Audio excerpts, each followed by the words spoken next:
నమస్తే BCN news తో మీ ముందున్నది ఆనంద్ రాజ్ కుమార్. ఈనాటి వార్తలను ముఖ్యాంశాలు. రాయలసీమకు ఎవరి హయాంలో ఏం చేశారన్న దానిపై అసెంబ్లీకి వచ్చి చర్చించే ధైర్యం ఉందా?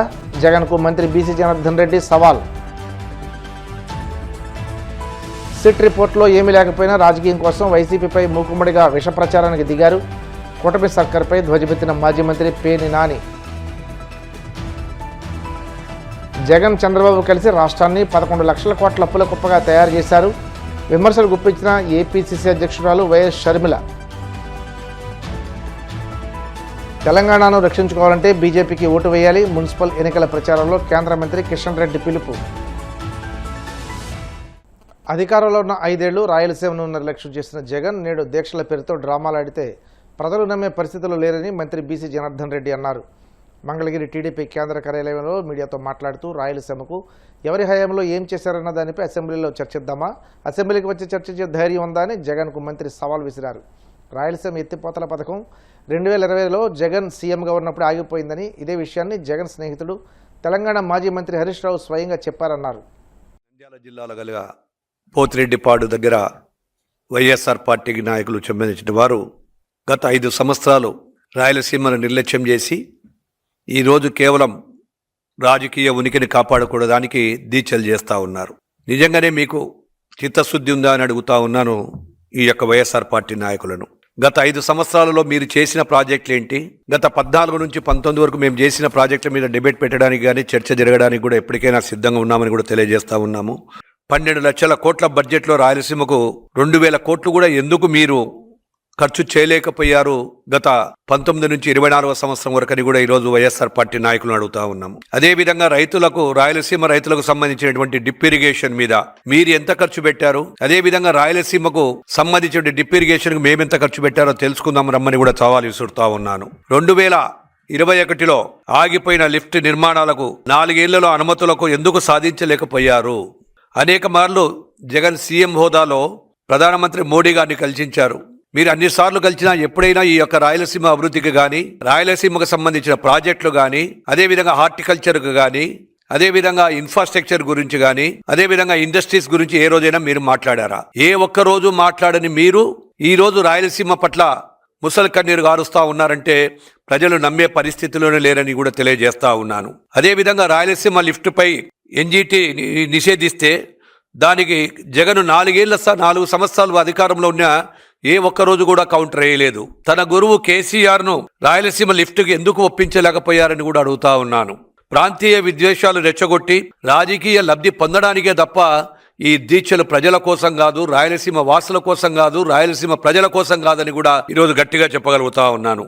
ప్రాజెక్టుల ముసుగులో నీవు మీ తండ్రి గత ప్రభుత్వంలో కానీ, గత మీ పరిపాలనలో కానీ కమిషన్ల రూపంలో ఎన్ని వేల కోట్ల రూపాయలు వచ్చాయి? ఆ కమిషన్ల రూపంలో తీసుకొచ్చినటువంటి దగా సొమ్ముతోనే ఈరోజు టీవీ ఛానల్ కానీ మీ యొక్క సాక్షి పత్రిక పెట్టినట్టు ప్రజలందరికీ తెలియదు అనుకుంటున్నారా? నాడు కమిషన్ల రూపం సంపాదించిన కోట్ల రూపాయలే ఈరోజు మీ యొక్క ప్యాలెస్లకు కూడా ఈరోజు అవన్నీ కూడా నిదర్శనమని కూడా తెలియజేస్తా ఉన్నాము.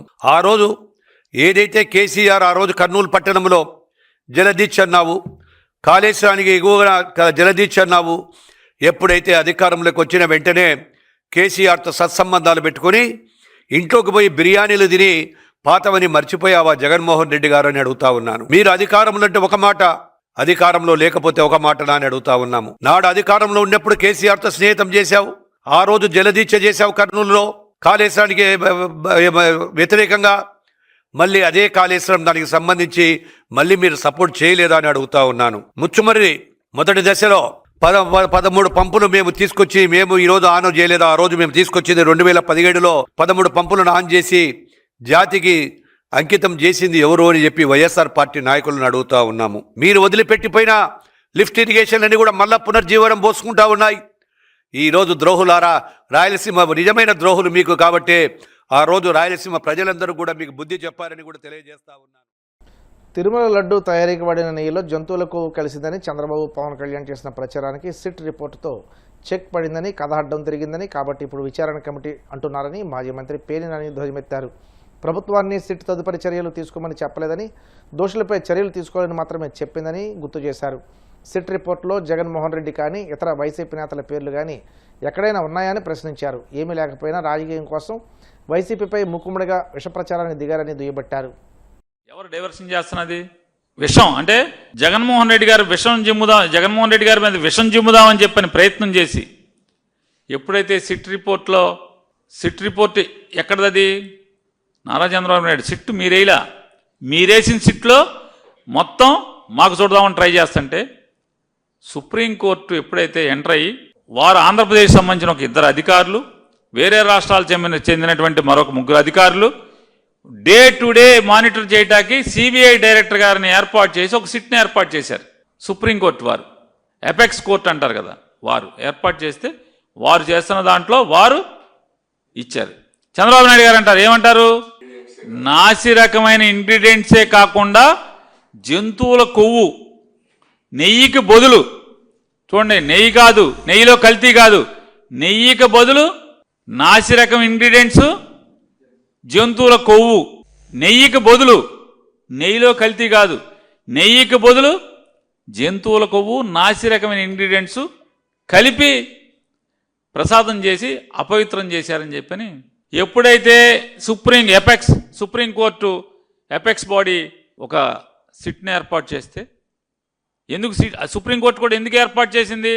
అయ్యా, నారా చంద్రబాబు నాయుడు గారు దిక్కుమాలిన గవర్నమెంట్ వాళ్ళు సిట్ ఒకటి వేశారు, ఆ సిట్లో అంతా కూడా చెంచాలే ఉన్నాయి, ఆ సిట్ అంతా చంద్రబాబు చెంచాలే. సిట్ అంటే సిట్, స్టాండ్ అంటే స్టాండ్. అది న్యూట్రల్ కమిటీ కావాలంటే చంద్రబాబు గవర్నమెంట్ని అడిగి 2 పేర్లు తీసుకుని అధికారులు, మరొక 3 పేర్లు వేరే ఇతర రాష్ట్రాల నుంచి వాళ్లే సెలెక్ట్ చేసుకుని డే టు డే మానిటరింగ్ కోసం సిబిఐ డైరెక్టర్ని హెడ్గా పెట్టి ఆ సిట్ని ఏర్పాటు చేశారు. అతన్ని భరించలేక, రాజకీయంగా అతన్ని తట్టుకోలేక, రాజకీయంగా నిలువరించలేక ఆఫ్టర్ ఆల్ 11 సీట్లని మాట్లాడతారు.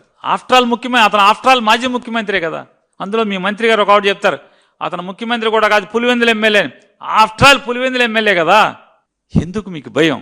ఎందుకు ఇంత జుగుప్సాకర రాజకీయాలు? దేవుడి పేరుతో, మతం పేరుతో ఎందుకు ఇంత అపచారాలు, ఇంత అపవిత్రాలు? తెలిసి అపవిత్రం చేసింది మీరు. తెలిసి వెంకటేశ్వర స్వామి కొండ మీద అపచారం చేసింది మీరు. మీరే జంతు కొవ్వు అని చెప్పని పట్టుకుంటారు, 4 లారీల్ని వెనక్కి పంపిస్తారు. దాన్నే నెల తర్వాత జనం మర్చిపోయారు అనుకున్న తర్వాత వేరే డైరీ పేరు మీద మీరే తెచ్చి దాన్ని స్వీకరించి లడ్డూలు చేసి ప్రసాదం చేసి దాన్ని దేవుడికి నివేదించి భక్తులకు పంచుతారు. ఎవడు పాపాత్ముడు ఇప్పుడు చెప్పండి? తిరుపతిని అల్లరి చిల్లర చేసింది ఎవడు? ఇవాళ శ్యామలరావు గొప్పోడు, ఈరుడు, సూర్యుడు, ఆహా ఓహో అన్నారు, బాహుబలి అన్నారు, 100 చెప్పారు. ఏడా శ్యామలరావు ఎక్కడ?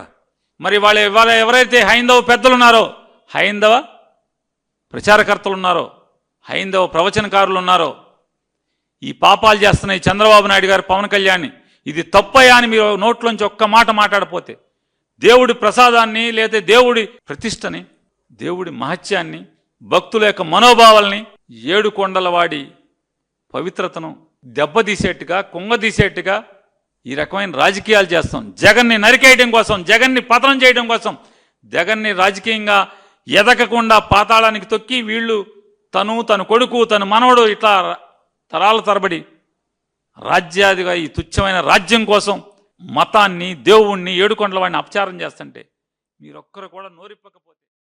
తిరుమల లడ్డూలో కల్తీ జరిగిందంటూ తప్పుడు ప్రచారాలు చేస్తున్న వారిపై కఠిన చర్యలు తీసుకోవాలని మాజీ మంత్రి సుచరిత కోరారు. కూటమి నేతలు హిందువుల మనోభావాలు కించపరుస్తున్నారని, శాంతి భద్రతల సమస్యలు సృష్టించడానికి అబద్ధపు ప్రచారం చేస్తున్నారని ఆరోపించారు. ఈ తప్పుడు ప్రచారం చేసిన కూటమి నేతలపై ఫ్లెక్సీలు ఏర్పాటు చేసిన వారిపై చర్యలు తీసుకోవాలని విజ్ఞప్తి చేశారు. అంబటి రాంబాబు గారి ఇంటి దగ్గర జరిగినటువంటి దమనకాండ ఏదైతే ఉందో, వారి కుటుంబ సభ్యులకు సానుభూతి తెలియజేయడానికి మా గౌరవ అధ్యక్షులు శ్రీ వైఎస్ జగన్మోహన్ రెడ్డి గారు గుంటూరు విచ్చేసిన సందర్భంగా ఆకాశం పగిలిందా, నేల ఈనిందా అన్నంతగా ఒక జన సునామీలాగా వచ్చి వారికి మద్దతు తెలియజేసిన ప్రతి ఒక్క నాయకుడికి, కార్యకర్తకి, అందరికీ కూడా హృదయపూర్వక అభినందనలు తెలియజేస్తూ, ఈ సందర్భంలో ఒక కవి రాసినటువంటి ఒక వాక్యం గుర్తొస్తుంది. వాళ్ళ ఇంటి మీద జరిగినటువంటి దాడి చూస్తే, మాయమైపోతున్నాడమ్మా మనిషి అన్నవాడు, మచ్చుకైనా లేదు మానవత్వం ఉన్నవాడు అన్న విధంగా ఇంట్లో ఆడవాళ్ళు ఉన్నప్పుడు రాళ్లతో కర్రలతో దాడి చేసి ఒక భయానక వాతావరణాన్ని ఎప్పుడూ లేని విధంగా ఈ గుంటూరు నగరంలో సృష్టించడం జరిగింది.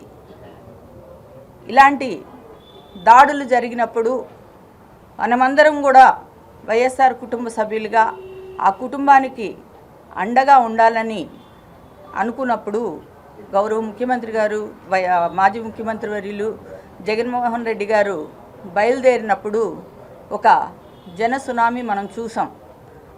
దాదాపు 5 కిలోమీటర్లకు 7 గంటల సేపు వారు రావడం జరిగింది. వారిని పరామర్శించడం జరిగింది. ఆ కుటుంబానికి అండదండలు ఉంటాయని చెప్పి కూడా గౌరవ ముఖ్యమంత్రి గారు తెలియజేస్తూ అసలు దీనంతటికీ కారణమైనటువంటి తిరుపతి లడ్డు ఏదైతే ఉందో దాంట్లో అక్రమంగా ఆవు నెయ్యి, పంది నెయ్యి, పంది కొవ్వు, చేపల కొవ్వు అన్నీ కలిపారని చెప్పేసి ఒక బురద జల్లినటువంటి కార్యక్రమం మన రాష్ట్రంలో జరిగింది. ఎంతో పవిత్రంగా భావించేటువంటి తిరుమల తిరుపతి దేవస్థానంలో మరి భక్తులకు కొంగు బంగారమైనటువంటి స్వామివారి ఆలయంలో పవిత్రమైనటువంటి లడ్డూ మీద దుష్ప్రచారం చేసి అది దాంట్లో ఏమీ కలవలేదు అని చెప్పి రిపోర్ట్ వచ్చినటువంటి సందర్భంలో దాన్ని కప్పిపుచ్చుకోవడానికి మరి వాళ్ళు చేసినటువంటి పనులు ఏవైతే ఉన్నాయో అవి ఇక్కడే కాదు. ఎందుకంటే వెంకటేశ్వర స్వామి కలియుగ దైవం, ఆయన ఇక్కడ ఓన్లీ ఒక ఆంధ్ర రాష్ట్రమో ఒక భారతదేశమో కాదు, విదేశాల నుండి కూడా భక్తులు వచ్చి ఆయన్ను పూజ చేస్తున్నటువంటి సందర్భం మనకు తెలుసు.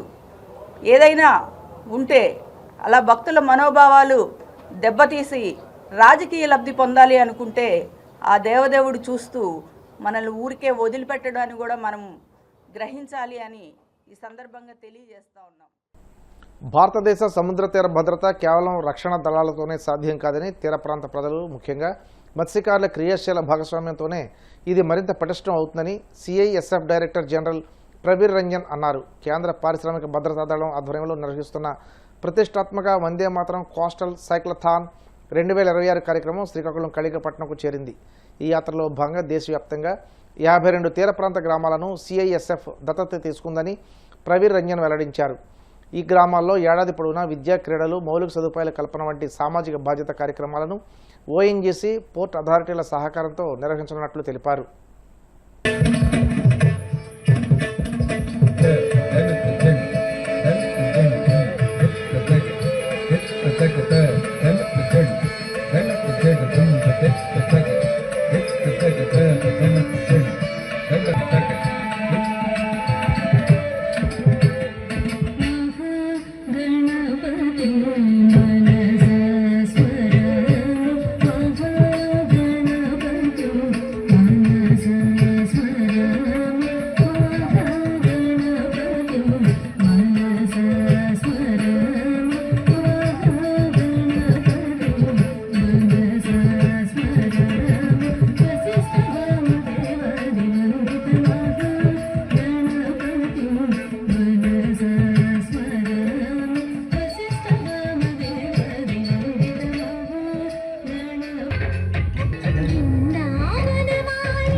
నిలువెత్తున నిప్పు కంచె వైను నువ్వుంటేనే జాతి బాబుగా ఎగురుతుందిరా పైకి ఎగురుతుందిరా దిల్లే ఇండియా దిల్లే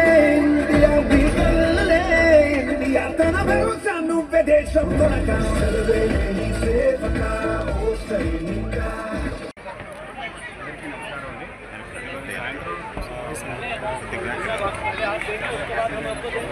సిఎస్ఎఫ్ సప్తపాన్ సెకండ్ ఎడిషన్ ఇది సమృద్ధ భారతం సురక్షిత కట్టమైన కాన్సెప్ట్ ఈస్ట్ కోస్ట్ నుంచి వెస్ట్ కోస్ట్ నుంచి స్టార్ట్ చేసి ముగింపు వచ్చి కొచ్చిన్లో అవుతుంది. ఇక్కడ మనం ఇప్పుడు ప్రస్తుతానికి ఏపీ చాప్టర్లో ఉన్నాం.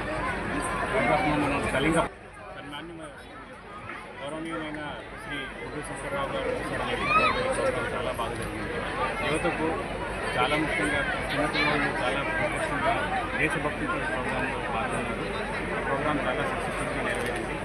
మన director general of police CSF తరఫున డైరెక్టర్ జనరల్ సిఎస్ఎఫ్ అందరికీ అతి ముఖ్యంగా కన్వీనర్ అయిన ఎమ్మెల్యే